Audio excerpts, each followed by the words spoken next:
Ayan, mga kapatid, ito yung ating palaging para sa amin o kaya sa inyo rin na naghahangad dito sa programang ito. Ito na naman, uli na naman tayong maghahati-hati sa tinapay na mula sa langit. Ito yung sinasabi sa banal na kasulatan na tinapay na bumaba dito sa lupa mula sa ating Panginoong si Isa o Ama. Ngayon naman po ay araw na naman tayo ng Sabat at ito yung pinakamahalaga sa lahat ng Sabat. Ito yung unang Sabat, unang Sabado sa buwan po ng Pebrero at taong 2026. Ayan. Unang Sabado ito mga kapatid. Ito nyo yung punta kayo dun sa sa kalendaryo. Makikita nyo ang patotoo na tayo ay nasa unang Sabado ng buwan ng Pebrero. At mayroon naman tayong dapat malaman na siyang makapagpapatunay kung ano yung ating mga hinihintay, mga kapatid. Lahat ng taong nasa kumpleto ang pag-iisip o matino, sa madaling salita, lahat ng taong matino at kumpleto ang pag-iisip, mga kapatid, ay aminin man natin o hindi, ang totoo, lahat tayong ganon ay meron tayong hinihintay sa araw-araw.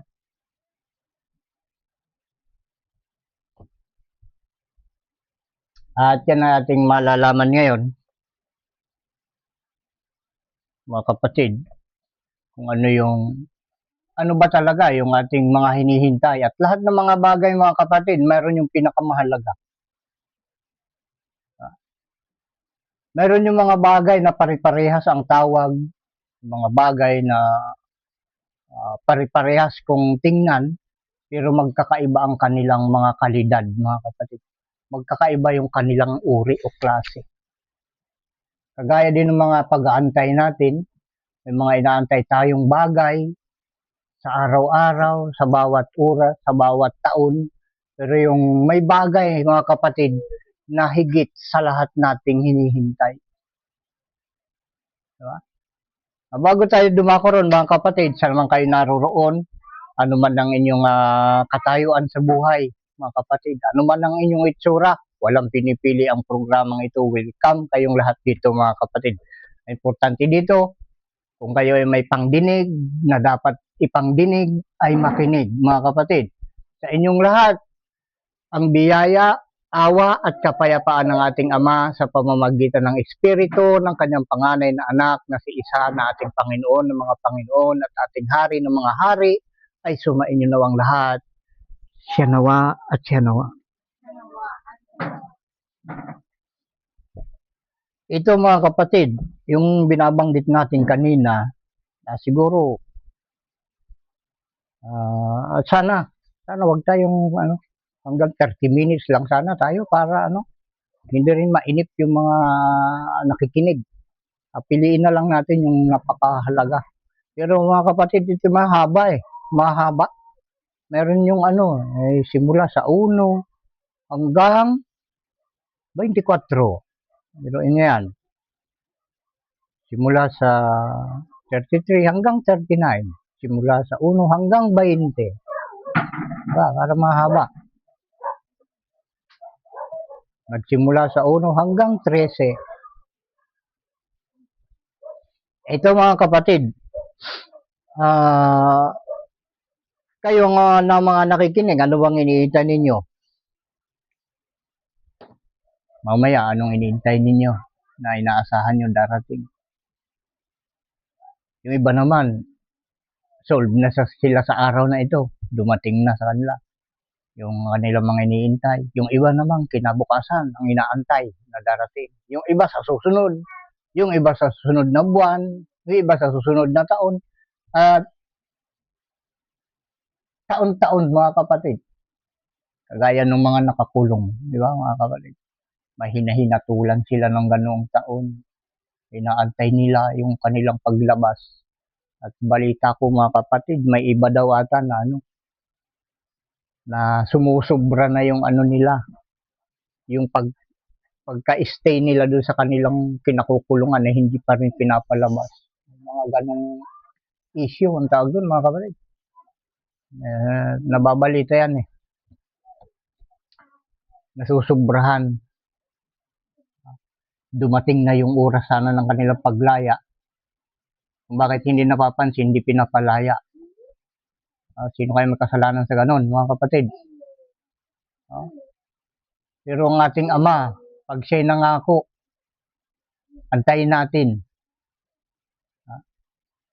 Pagdating ng pangako niya, ayun, yun napaka-importanting dapat nating intayin mga kapatid. Yung pangako ng ating Panginoong si Isa o Ama. Yun na higit sa lahat ng ating mga inaintay. Ito yung mga kapatid. Ang pamagat nitong title title ng programang ito natin ngayon, itong mensaheng ito,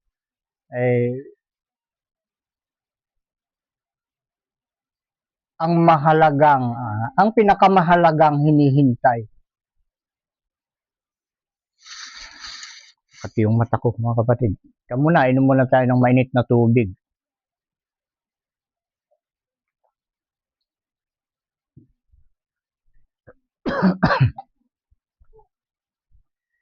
Sapagkat ang bawat tao ay may hinihintay nga na darating. Ngunit bago dumating, ang hinihintay natin, ang una nating makikita ay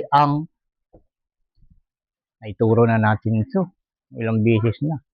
Ang una nating makikita ay ang anino. Bago dumating yung ating hinihintay, yung anino muna ang ating unang makikita. Di ba? Kapag meron tayong hinihintay, sasabihin nung naghihintay, lalo na pag Ilocano.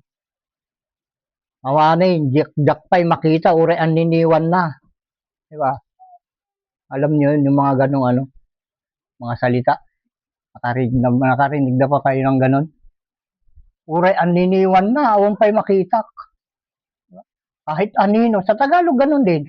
Kahit anino nila, hindi ko man makita. O, di ba? Kaya ibig sabihin, bago makita yung kabuuan ng yung iniintay, anino muna. Unawaan nyo, mga kapatid. Kaya ito, papaalam sa atin ng ating Panginoong si Isa. Kung ano yung anino na yun. Na sa ngayon ay nakikita na natin. Ito yung inaantay. Ito yung pinakamahalagang inaantay natin. Na nandun na nga. May anino na. 2017 pa mga kapatid. Nandiyan na yung aninong yan. Ano na tayo ngayon? 2026 na. Ilang taon na tayo?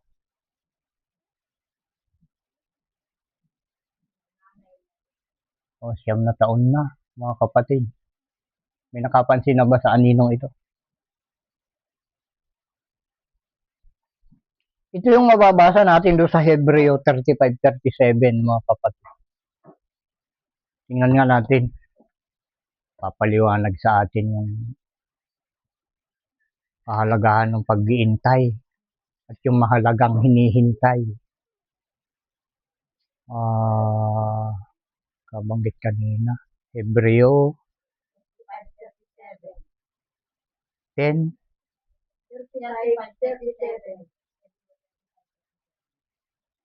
10:35-37. 10:35-37.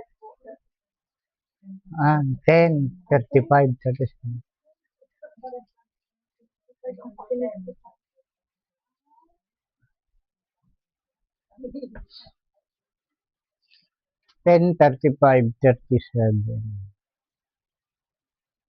35 hanggang 37. Sana. 35 hanggang 37.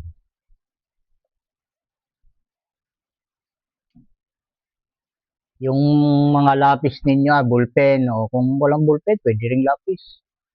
Importante, may pagsusulatan kayong papel. Kung walang papel, dumampot kayo ng kalendaryo yung expire. Isulat nyo yung mga ating mga nababanggit o binabanggit ng mga talata sa Biblia, mga kapatid.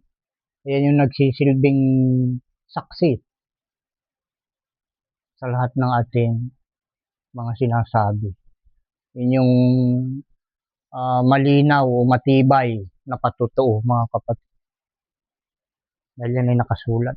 Pag nakasulat, mga kapatid, lalo na sa Bible, sa Biblia, at higit sa lahat ay pinag-uutos o inihula ng banal na kasulatan na mangyayari. Paniwalaan natin para tayo wag maligaw o mailigaw nino man.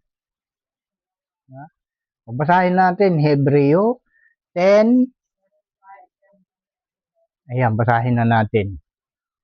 Huwag nga ninyong itakwil ang inyong pagkakatiwala na may dakilang gantimpala.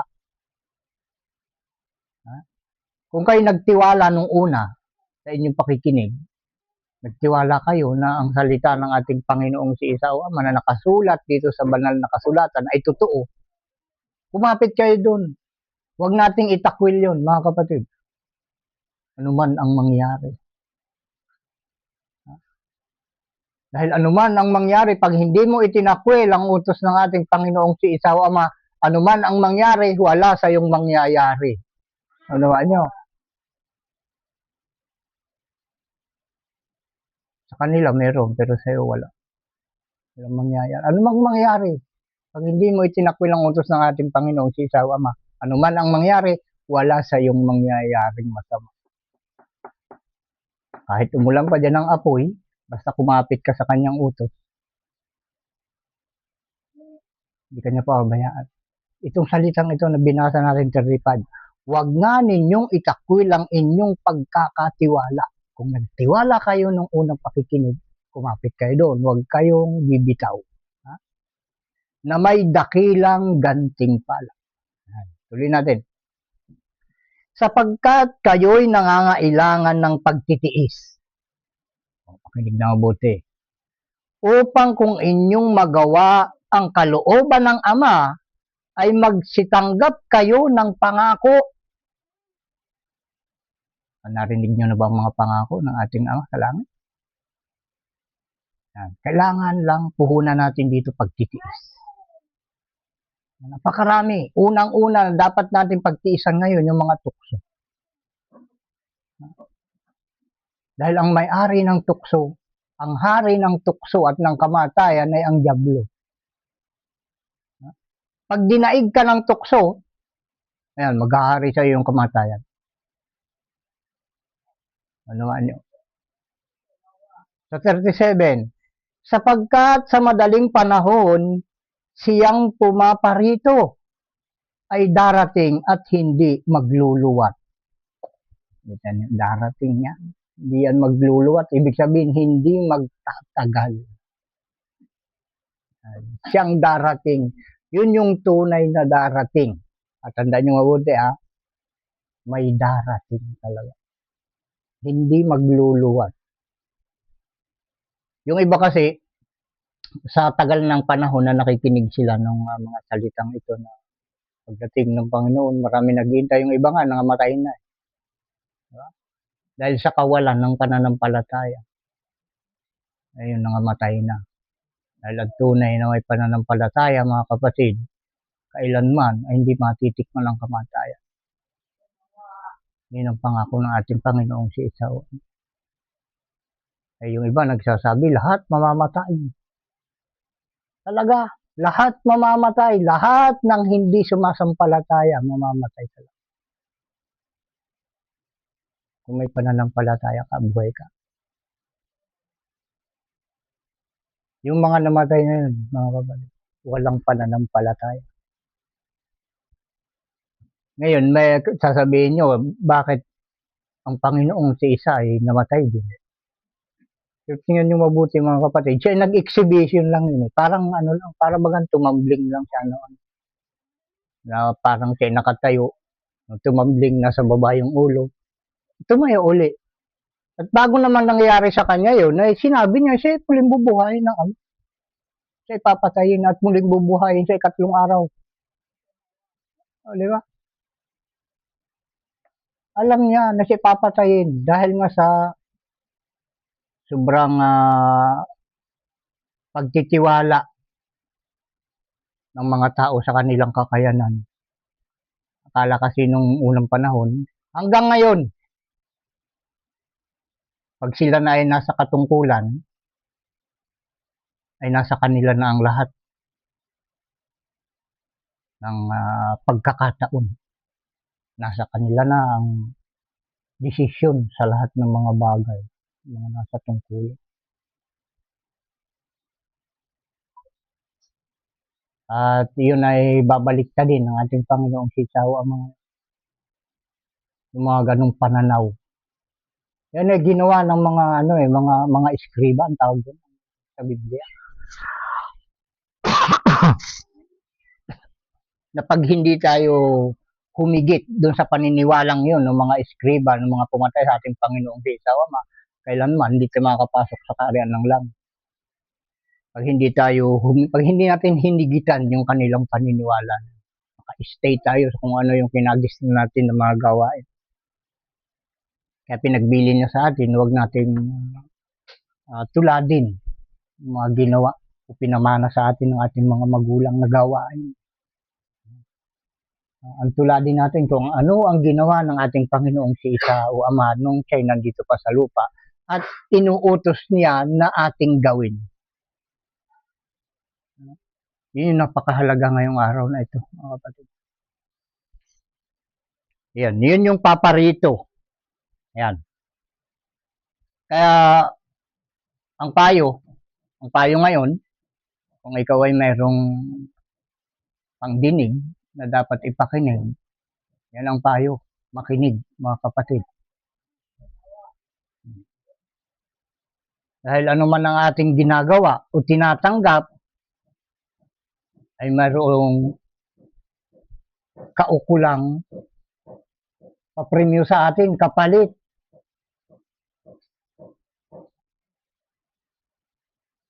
Mas yung inaantay natin. Di ba mga kapatid? Lahat ng ginagawa natin, may inaantay tayo. Inaantay tayong kapalit.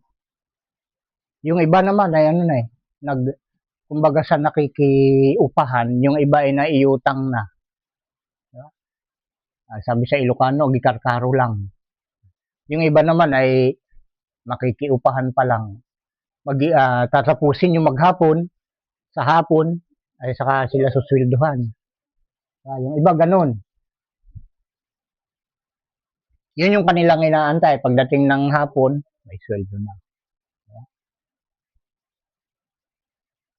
Pagdating ng larga, meron na silang iuwi sa kanilang pamilya. At ito nga, dito sa huling araw din, pagdating ng palubog na yung araw, dahil sabi ng ating Panginoong si Yahweh sa Biblia, ang araw ay magdidilim, hindi na magpapakita ng liwanag, at ang buwan ay magiging dugo. Naipaliwanag na natin to. Ibig sabihin nito, mga kapatid. At sana ito yung napanood na, yung binabanggit ko ngayon. Magdidilim ang araw, ang buwan ay magiging kulay dugo. Buwan-buwan yan. Walang hinto ang patayan. Magdidilim dahil wala nang mabuti na pumapasok sa isipan ng tao. Puro na lang awayan, patigasan, pagalingan. Di ba? Madilim na ang isip ng mga tao doon. Kaya ang araw ay magdidilim. Dahil pag kasi puro masama ang ginagawa ng tao, walang pinagkaiba yan sa kadiliman, mga kapatid. Madidilim yung isip, puro masama ang ginagawa, kaya kadiliman na ang mangyayari. Dahil kung mabuti yung ginagawa mga kapatid, ang kabutihan mga kapatid ay walang pinagkaiba sa liwanag. Walang pinagkaiba sa ilaw ang mabuting mga gawa. At yan ay kailangang ilagay natin sa mataas na dako para ang lahat ay matanglawan, mailawan mga kapatid. Basahin natin naman yung Mateo 5:1. Ay mahaba ito mga kapatid. 5:1 hanggang 20. Kita nyo, hahaba ata tayo. Mateo 5:1. Mateo 1:3 o 5 ba ito?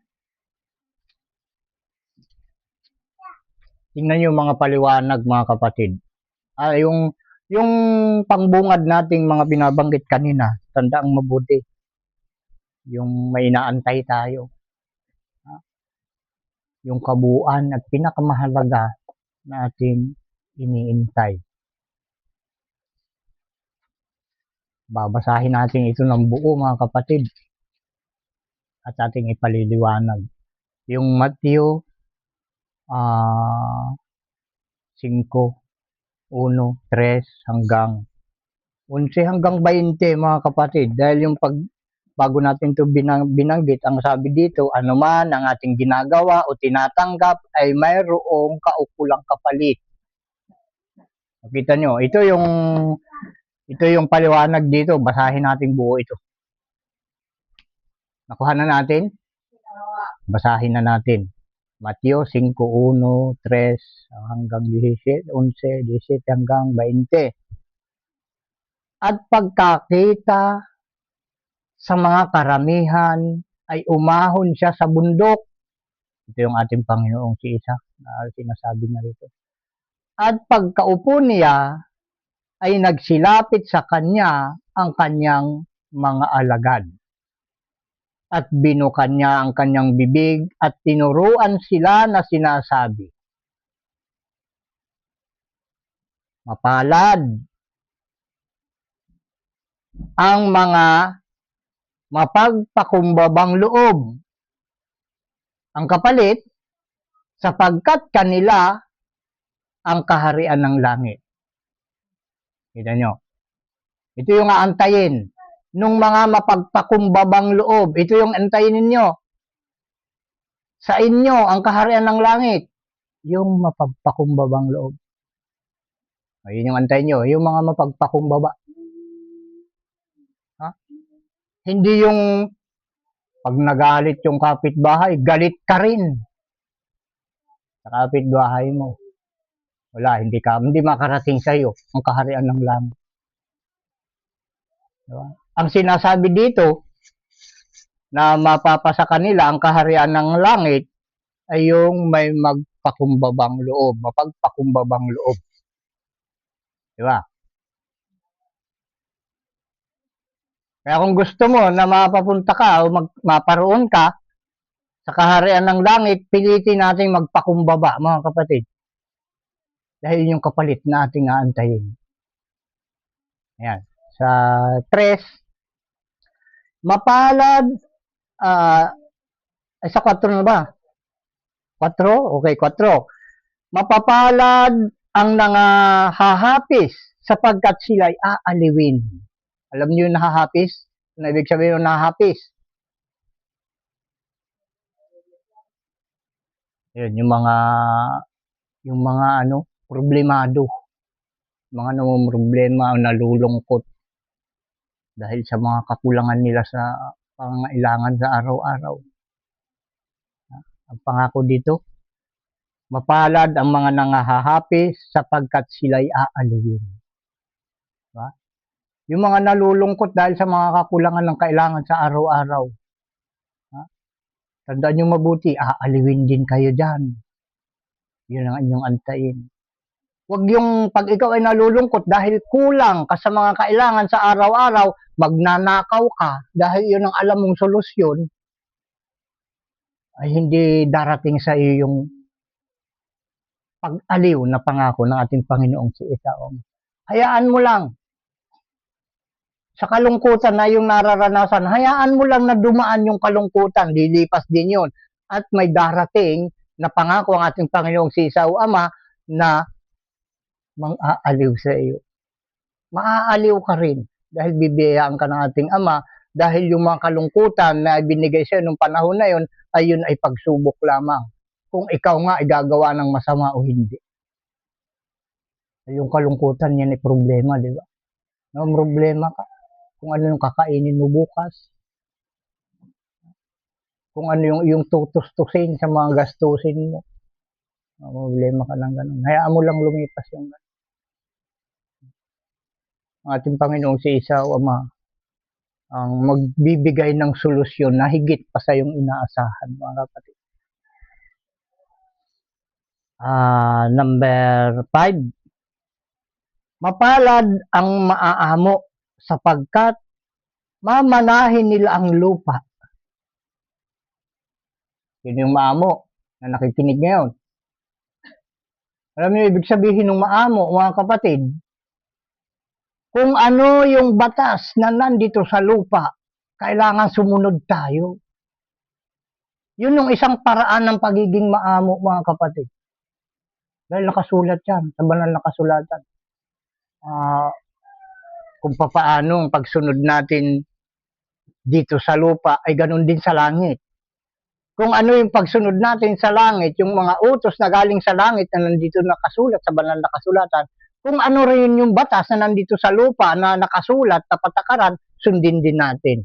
Yun yung isang paraan ng pagiging maamo. Maging masunurin tayo sa may mga tungkulin.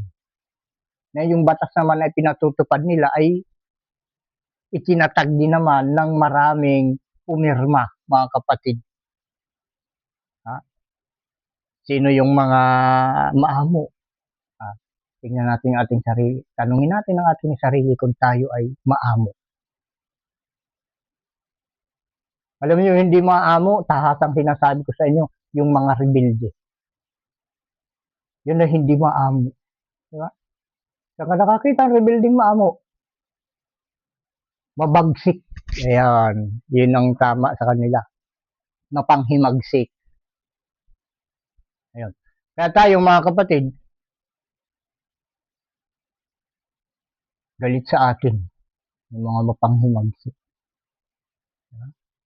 At pagkaminsan, galit din naman sa atin yung mga nagpapatupad ng batas. Dahil hindi nga nila tayo maunawaan eh. Dahil hindi yung kasi nagpapatupad ng batas saka yung mapanghimagsik ay naggaganon yung ugali ng mga yun eh. Ang kanilang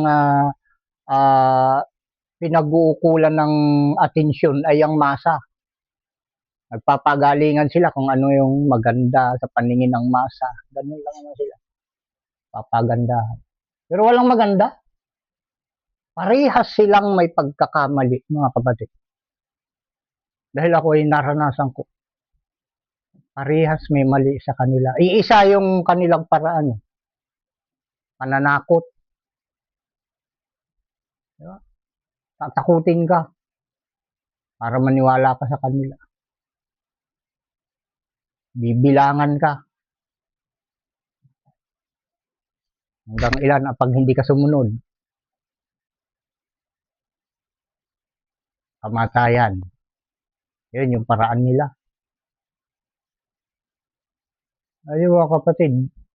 Ngayon, basang-basa na eh. Nakalabas na ang kanilang mga papel at basang-basa. Diba? So, yung mga kapulisan natin na ating hinahangaan nung araw.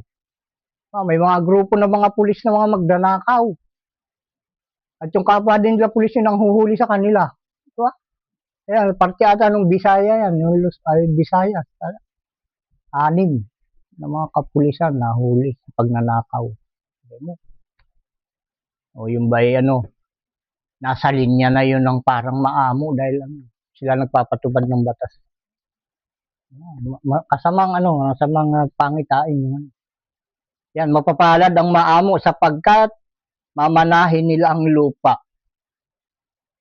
Ang payo lang natin dito, dahil ako ang nakasulat na dapat pakinggan mga kapatid, ang payo natin dito, hanapin ninyo kung nasaan ang buong kautusan. Iyon ang inyong sundin, anuman ang inyong katayuan sa buhay. Mayaman man kayo o dukha, may katungkulan man kayo o wala.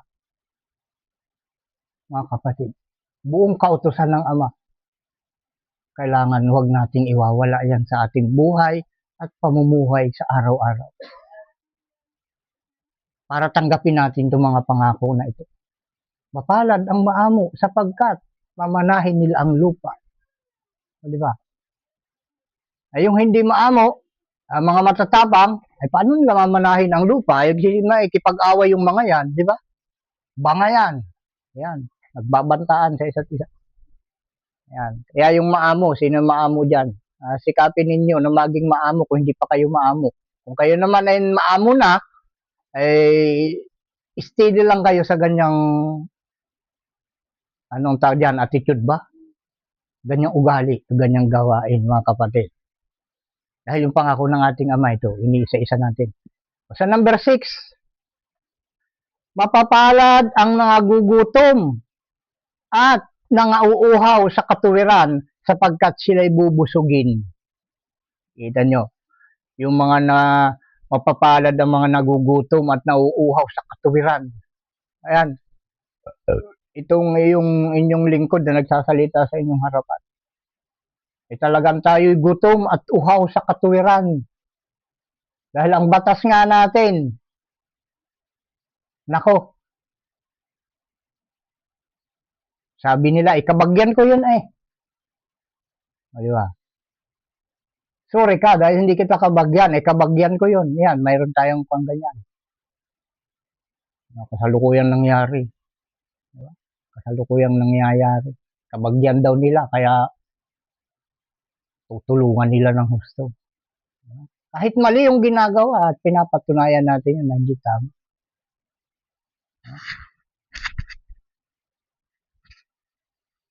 Itong iyong abang lingkod mga kapatid, uhaw, nauuhaw sa katuwiran.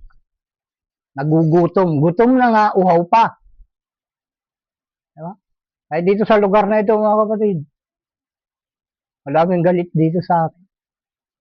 Lugar na ito.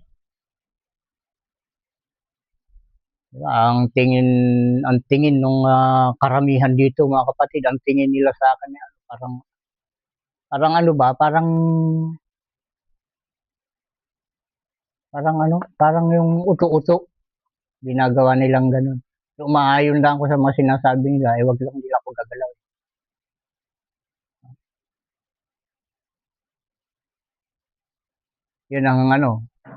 Yun ang delikado sa kanila. Hindi akong kikilos ang Ama. Dahil lahat ng gumalaw sa akin, mga kapatid. Yung iba, yung mga original taga rito, wala na eh.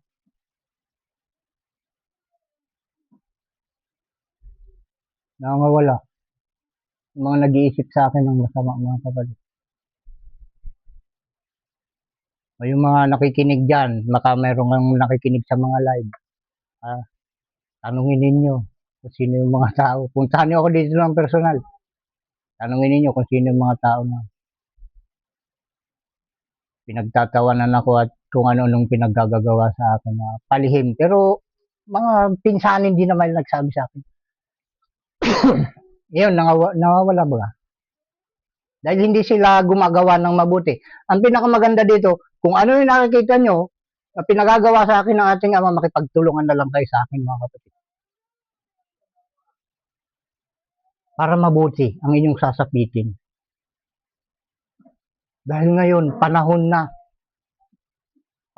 ngayon ng mga maaamo. Panahon na ngayon ng mga mabubuti at ikabubuti. Panahon ngayon ng tama at katotohanan, mga kapatid. Dahil lahat ng ating kinamulatan ng mga gawain pawang mali, mga kapatid. Kaya kayo galit sa akin, hindi man kayo yung iba, dahil bago yung ginagawa ko. Utos ng ating Ama yung ginagawa ko. Hindi utos ng tao itong ginagawa ko. Walang tao na nagturo sa akin ng gawaing ito. Ang gawaing ito ay tinuro sa akin ng Espiritu Santo. Huwag niyong antayin, mga kapatid. Saka lang kayo maniniwala pag huli na ang lahat. Huwag niyong antayin yung oras na yan. Dahil paalala ko sa inyo, ito'y walang pinagkaiba sa kaarawan ni Noe. Wala itong pinagkaiba doon. Kaya basahin ninyo. O kaya magtanong-tanong kayo kung ano ang naging kaarawan ni Noe nung unang panahon. Walang pinagkaiba ito. Sa number 7 na tayo. Mapalad ang mga mahabagin sapagkat sila'y kahahabagan. Yan yung nasa puso ng inyong lingkod, mga kapatid. Mahabagin talaga. Kadali akong maawa. Nahabag talaga ako. Pag nakikita kong ang tao ay karapat dapat tulungan, nahihirapan, lalo't sila ay nakikita kong maamo, nakikita kong ang ginagawa nila ay pawang ikatatahimik ng palibot, ng paligid, o ng bayan, o ng baryo. Sila ay gumagawa ng mga ikabubuti at kapupulutan ng mabuti. Doon tayo naaawa, mga kapatid. Nahahabag tayo sa mga ganun. Pero pag nandun sa mayayabang, nako, sinasabi ko sa inyo. Doon ako asang na asa. Mga mayayabang, mga sinungaling, lalo na yung mga magnanakaw na yan. Nako, ito na yung oras ninyo, sinasabi ko sa inyo. Basahin, ay tapusin nga natin. Mapalad ang mga may malilinis na puso. Yan, mapapalad ang mga mahabagin sapagkat sila'y kahahabagan. Yan. Yung mga maawain. O, sino sa inyo maawain? Na? Antayin ninyo, darating din ang awa ng Ama sa inyo. Mapapalad ang mga mapagpayapa sapagkat sila'y tatawaging mga anak ng Diyos. Di ba? Sa kaguluhang ito na nangyayari sa balat ng lupa, mga kapatid. Ano ang ating ginagawa? Tayo ba'y nakikilahok sa kaguluhan? Ayaw nga nating lumahok sa anumang gulo. Kaya galit sila sa atin. Dahil pinipilit nila tayong hilahin sa kaliwa, pilit tayong hilahin sa kanan. Ayaw natin parehas gulo Pag nakakita ka ng mga tao na ang dala-dala ay pangpatay, huwag ka na sasama dun. Pero kapag ang nakita mong dala-dala ng isang tao ay pangbuhay, ay pwede kang sumama dun, mga kapatid. Pangbuhay yung dala niya Ay pag pangpatay, ay wag na. Dahil pinag-utos sa banal na kasulatan, huwag kang papatay. Kaya mga nagbubuhat na yung mga pangpatay, nako, nasabi ko sa inyo, ba't ka papatay? Hindi naman ikaw ang bumuhay doon. Pwede mong patayin siguro kung ikaw ang bumuhay. Doon sa papatayin mo, may karapatan kang pumatay doon kung ikaw ang bumuhay doon. Pero kung kagaya mo rin lang, na ang Ama din ang gumawa ng buhay niya, huwag mong papatayin. Bawal. Diba? Iwasan na ninyo ang pagpatay. Para wag din kayong patayin.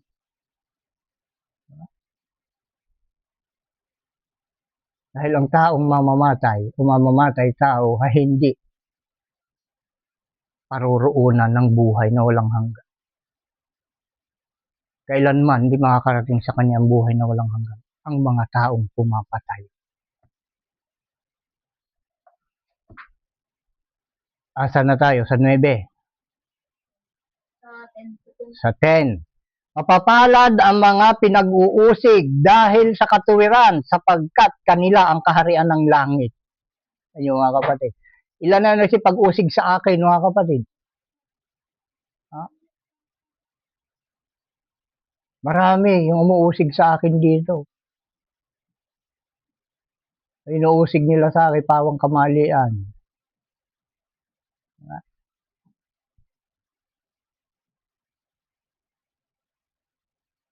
Yung iba nga, nang high blood na eh.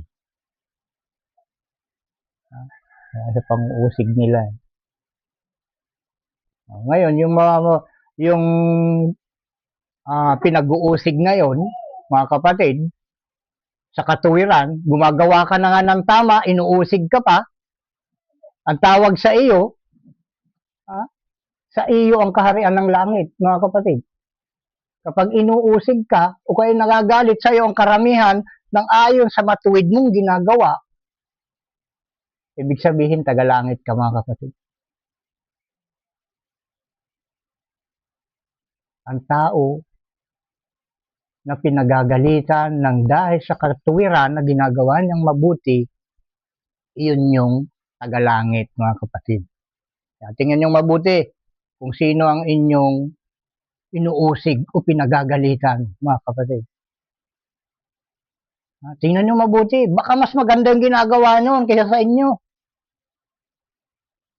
Baka mas mabuting tao siya kaysa sa inyo na nang-uusig. Dahil ang gusto ng ating Panginoong si Isaw Ama ay mabuting tao. Ayaw niya masamang tao. Saan na tayo? 11. Mapapalad kayo pagka kayo'y inaalimura at kayo pinag-uusig at kayo pinagwiwikaan ng sari-saring masasama na pawang kasinungalingan dahil sa akin. Yan, yun yung sinasabi ko. May bagong pangalan ng ating Panginoong si Isaw Ama. Ito'y dahil sa Kanya. Dahil salita niya, siya may bagong pangalan. Ngayon, may mga nagsasabi dito, mas matatanda na nga eh. Wala pa raw bagong pangalan. Ayun, yung isang sumapi dito, dahil naniwala doon na wala pa daw bagong pangalan ng ating Panginoon. Naniwala, umalis. Dahil mas matanda siya, malayo, di halos anak niya lang ako eh. Wala pa daw bagong pangalan. Nakasulat. Sa banal na kasulatan. Yung nagsasabing ganun, walang alam at hindi kilala ang ating Panginoong si Isaw Ama. Yung nagsasabing wala pa siyang bagong pangalan. Hindi pa nila kilala ang ating Ama sa langit. Pag hindi mo pa alam ang kanyang bagong pangalan, mga kapatid. Ayan. Yung mga ganon na pinag-uusig, mapalad. Ayan, mapalad yung ganon. Ayan. Sa 12 na tayo, hanggang 20 na ata to. Mga galak kayo at mangagsayang totoo, sapagkat malaki ang ganti sa inyo sa langit. Sapagkat gayon din ang kanilang pag-uusig sa mga propeta na nangauna sa inyo. Ayan. Propeta kasi tayo, mga kapatid, pero kagaya ni Moises. Ayan. Kayo ang asin ng lupa, ngunit kung ang asin ay tumabang, ay ano ang ipagpapaalat? Wala nang ano pamang kabuluhan, kundi upang itapon sa labas at yurakan ng mga tao. Kayo ang ilaw ng sanglibutan. Ang isang bayan na natatayo sa ibabaw ng isang bundok ay hindi maitatago. Hindi rin nga pinagniningasan ng isang ilawan at inilalagay sa isang takalan, kundi sa talagang lalagyan ng ilaw at lumiliwanag sa lahat ng nangasa bahay. Lumiwanag na gayon ang inyong ilaw sa harap ng mga tao upang makita nila ang inyong mabubuting gawa at kanilang luwalhatiin ang inyong Ama na nasa langit. Kaya mga kapatid, ayaw ko nga ng ayaw ko nung maaari, ayaw kong lumakad na nag-iisa eh. Gusto ko palagi akong may kasama para mayroong saksi magpapatunay na ang ginagawa ko ay hindi ko tinatago, mga kapatid. Yun yung tunay na dapat sanang mangyari. Kailangan may saksi sa lahat ng ginagawa. Yun yung wala kang itinatago, mga kapatid. Yung mga nag-iisa na lumalakad, lalo pag gabi, medyo mag-isip-isip ka kung ano yung ginagawa nun. Kaya nga gusto kong mangyari, lahat sana ng tao, kabitan ng body cam, kahit walang kasama. Diba? Yun yung magsusumbong kung ano yung kanyang ginawa.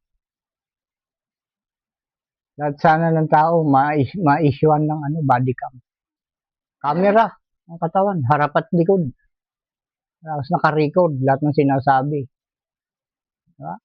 Para wala makapagsinungaling kung ano yung kanilang pinuntahan, kung ano yung kanilang ginawa. Maliban na lang dun sa sa gawain ng mag-asawa, yun na lang maliban na lang dun, wag nang dadamay yung ganun. Ibang usapan na yun, private, yun.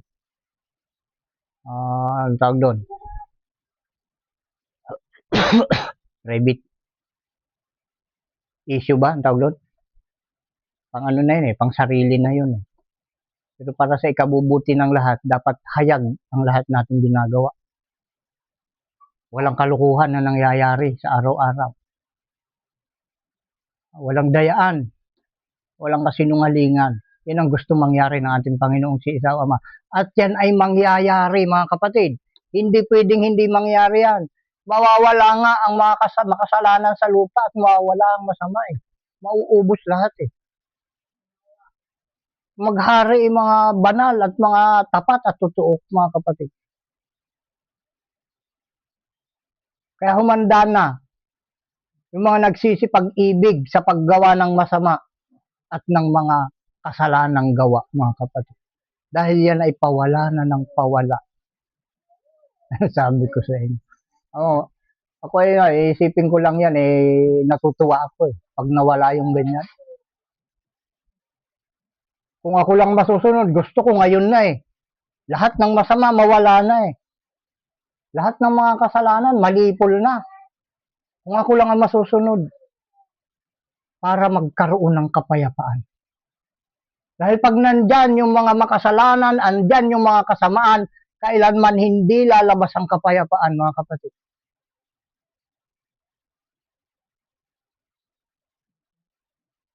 Malabong mangyari na may kapayapaan na lalabas kung nandyan pa rin yung mga gumagawa ng kasamaan.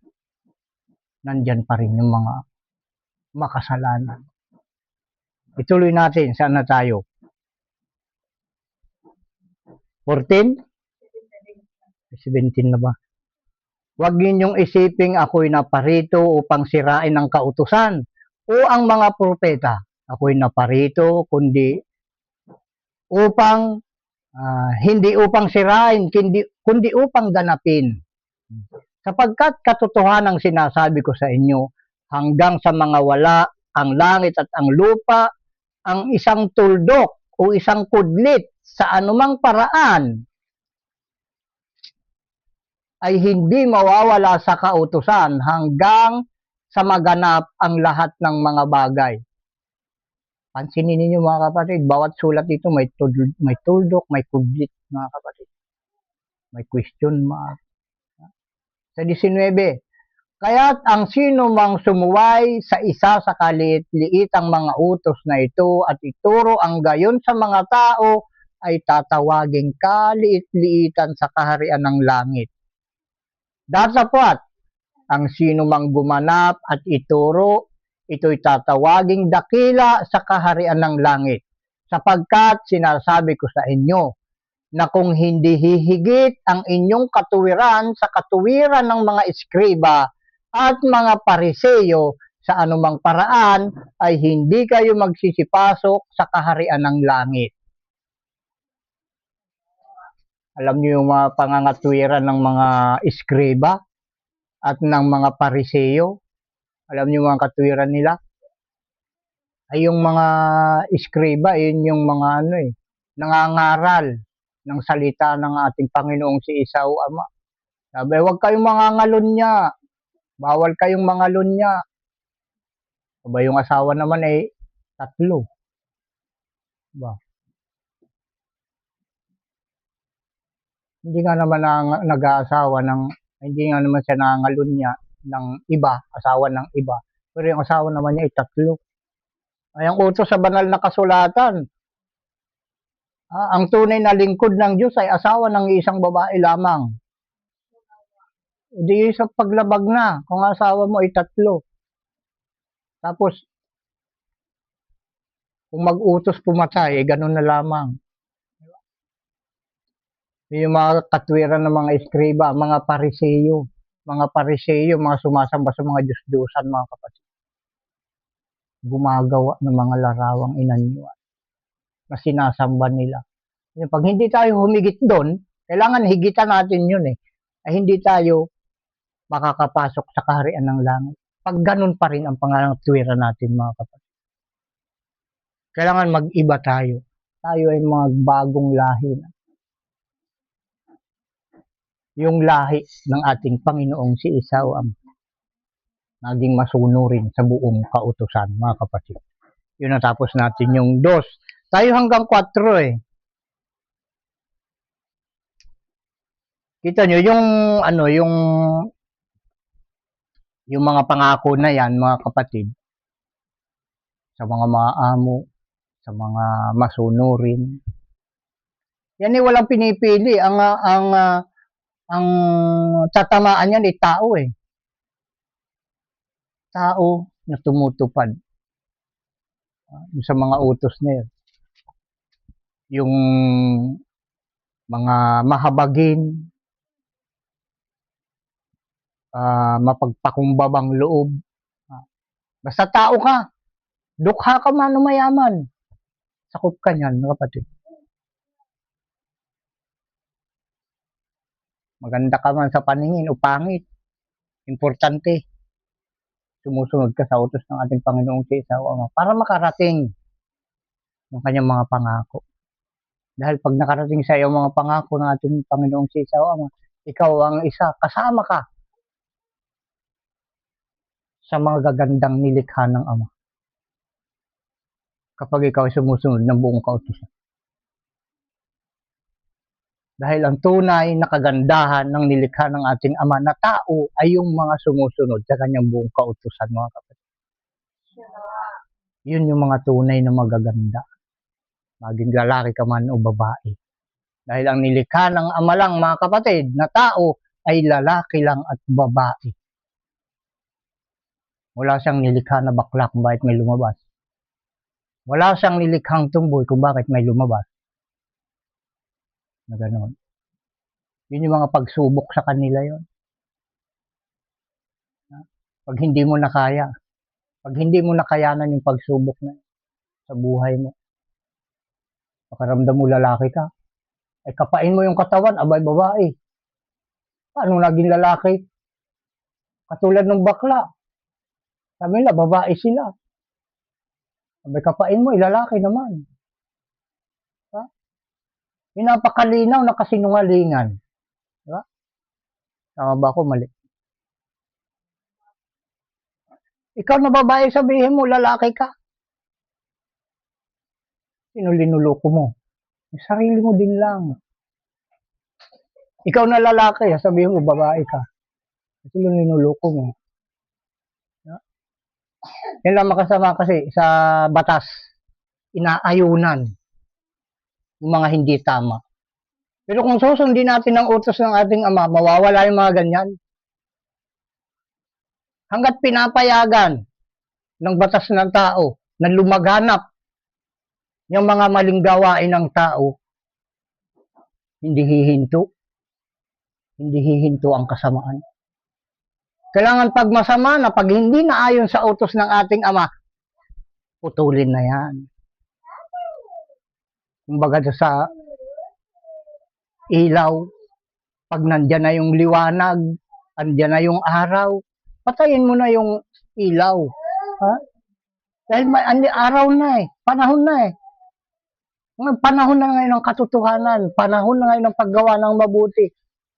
Panahon na yun ngayon na maging tapat sa ating Panginoong si Esau. Yung mga umusbong na ilaw na kahit tanghaling tapat nakailaw pa rin. Diba? Ano ang ibig ko sabihin mga kapatid?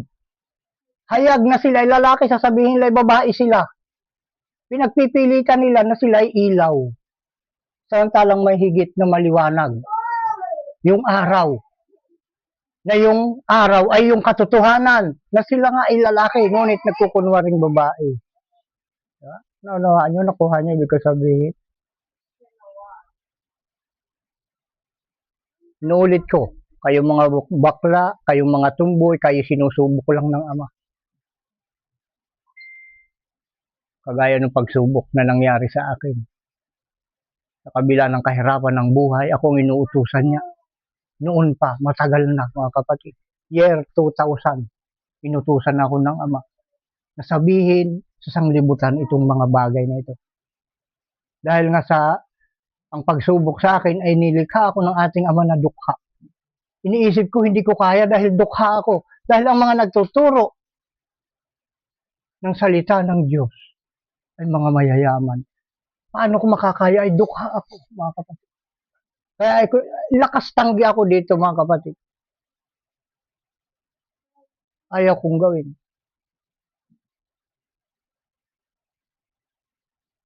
Pero pag inutusan ka ng Ama, pag kinumpasan ka niya, hindi maaaring hindi ka susunod.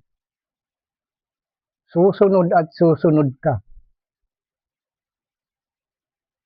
Kung ayaw mong mapahamak.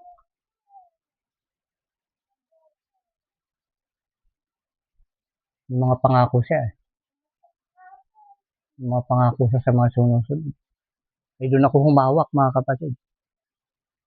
Sa kanyang pangako. Kaya kung hindi pa nakakarating sa inyo, kayong mga bakla o tumboy, yung pangako ng ating Ama. Makinig kayo rito. Yung mga pag-asa pa kayo dahil nga ay panahon ng pagbabago. Pagbabago na ayon sa ipinag-uutos ng ating Panginoong si Isawa. Hindi pagbabago na palubog na ayon lang sa inyong kalooban na lalong ididiin nyo ang inyong sarili sa paggawa ng kasamaan. Huwag na, tama na yan. Sapat na yung mga nagawang yon. Huwag nang dagdagan. Alisin na paling tuluyan at palitan ng mga utos ng ating Ama.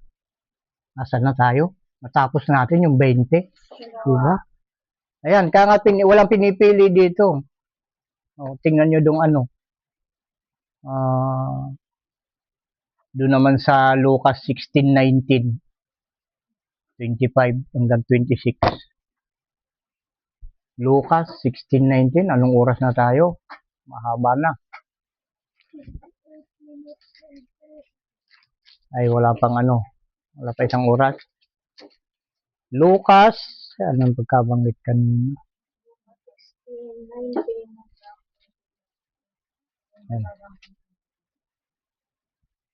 16:19. Oh, mahaba na naman ito mga kapatid. Ay, may lang. 16:19. Ito yung isa na naman na dapat nating malaman. Kayo makinig upang inyo ring matutunan. Dahil kung hindi nyo ito pakikinggan, hindi nyo ito matututunan.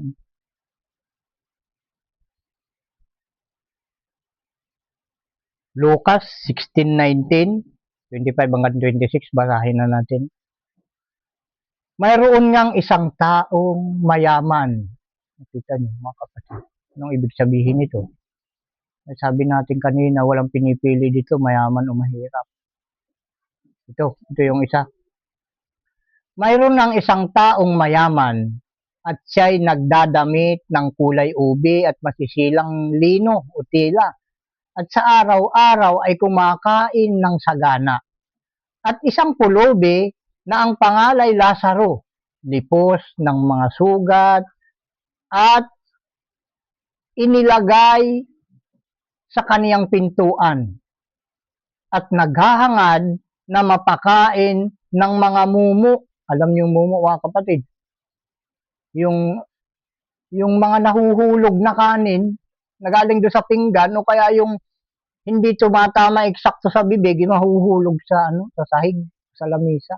Yun yung mumu sa Tagalog. Mumu. Nga nang nangahuhulog mula sa dulang ng mayaman, ika. Oo, at lumapit pati mga aso at hinihimuran ang kanyang mga sugat. Itong si Lazaro.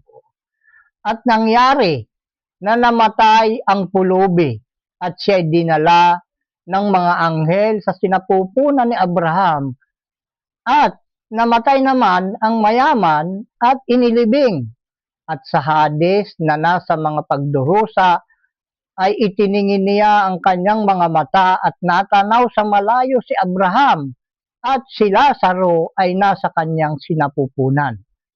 At siya'y sumigaw at sinabi, ang mga Abraham, mahawa ka sa akin at suguin mo si Lazaro upang itubog niya sa tubig ang dulo ng kanyang daliri at palamigin ang aking dila sapagkat naghihirap ako sa alab na ito. Tatapat sinabi ni Abraham, anak, alalahanin mo na ikaw ay tumanggap ng iyong mabubuting bagay sa iyong pamumuhay at si Lazaro sa gayon ding paraan ay masasamang bagay. Datapat ngayon ay inaaliw siya rin at ikaw ay nasa kahirapan. At bukod sa lahat ng ito, ay may isang malaking banging nakalagay sa pagitan namin at ninyo upang ang mga mag-ibig tumawid buhat dini hanggang sa inyo ay hindi maaari at gayon din walang makatawid mula diyan hanggang sa amin. Anohaan nyo mga kapatid, ang ibig sabihin nito. Yung unang nabasa natin sa Mateo kasi, dahil yung mga pagpapakumbaba na binabanggit, yung mga kaamuan, yung kasing si Lazaro, ay yan, pumupunta lang sa pintuan ng mayaman na yung mga mumu lang, yung mga nahuhulog na kanin lang ang inaantay na maibigay sa kanya at kasama pa nga niya yung mga aso dahil siya may mga galis, sugat, mahirap ng kalagayan ni Lazaro noon. Ayun, wala namang ginawa yung mayaman, kundi yun lang, ibigay lang yung yung mga nahuhulog na pagkain mula sa kanyang lamesa. Ngayon, nasaan ngayon dun yung kahabagan na sinasabi? O papalad yung mga mahabagin dahil sila kahabagan. Di ba?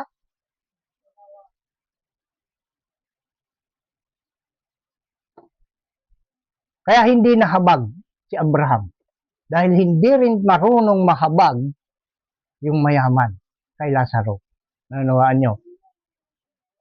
Nung siya ay nasa impyerno na, yung mayaman at si Lazaro na dapat sana ay kahabagan niya nung sila ay nabubuhay pa, ay hindi niya kinahabagan. Kaya nung sila ay parehas ng matay, ayon dito sa istorya, yung mayaman na nagtamasa ng malaking kaginawahan dito sa lupa ay nandun sa impyerno dahil siya ay hindi marunong mahabag. Kaya pagdating doon sa impyerno, hindi rin siya doon kahahabagan. Kung paghihirap na dinaranas ni Lazaro nung nandito pa sa lupa, mas matindi ang paghihirap ng mayaman nung siya ay namatay na nandun ngayon sa impyerno. Diba? Marami pa mga kapatid na mga halimbawa ng mga binasa natin na magiging kapalaran ng mga masunurin sa ating Panginoong si Isawa. Kaya napakahalaga mga kapatid, yung habag na i-apply natin sa ating kapwa. Dahil ang ating Panginoong si Isawa Ama ay Diyos na mahabagin at maawain mga kapatid. Kaya ganun din na inuutos niya sa atin, maging mahabagin kayo at kayo'y kahahabagan mga kapatid. Sana mga kapatid kayo merong napulot kahit kaunti. Napakahaba pa sana nito mga kapatid. Iisa-isahin natin yung mga nabasa natin mapapalad. Ayun, si Lazaro lang ang ating nabanggit at kung luluubin ng ating Panginoong si Isa na itong karugtong na ito ay basahin natin sa susunod na Sabado na naman ay ito ating muling bubuksan mga kapatid. Hanggang dito muna tayo mga kapatid. At sa susunod na Sabado muli, doon muli tayo magkikita-kita, mga kapatid. At dahil nga sa mahaba, baka kayo magsawa sa pakanunood o pakikinig ng programang ito muna natin pansamantalang puputulin. At muli sa inyo mga kapatid na nakinig, walang sawang sumusubaybay sa programang ito ng ating Panginoong si Isaw Ama. Kagaya ng ating nabanggit kanina, anuman ang katayuan ninyo sa buhay, saan man kayo naroroon, ang biyaya, awa at kapayapaan ng ating Ama sa pamamagitan ng Espiritu ng kanyang panganay na anak na si Isa na ating Panginoon ng mga Panginoon at ating Hari ng mga Hari ay sumainyo nawang lahat. Siya nawa at siya nawa. Patutuon na lang mga kapatid ang inyong dapat pang pakinggan.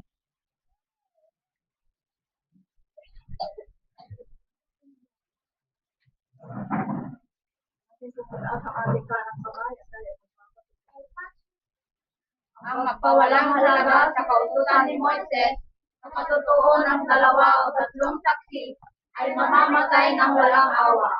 Kaya kami po ay nagpapatutuo at sumasaksi na ang mga salita na inyong narinig na mula sa bibig ng Panginoon na Ama sa pamamagitan ng Espiritu ng kanyang panganay na anak, ang ating Panginoong si Isa, ay pawang tapat at totoo, na natatanging gawain at hakbangin tungo sa pagbabalik loob sa Ama at pagbabagong lahi na ayon sa kalooban at buong kautusan ng Ama sa langit.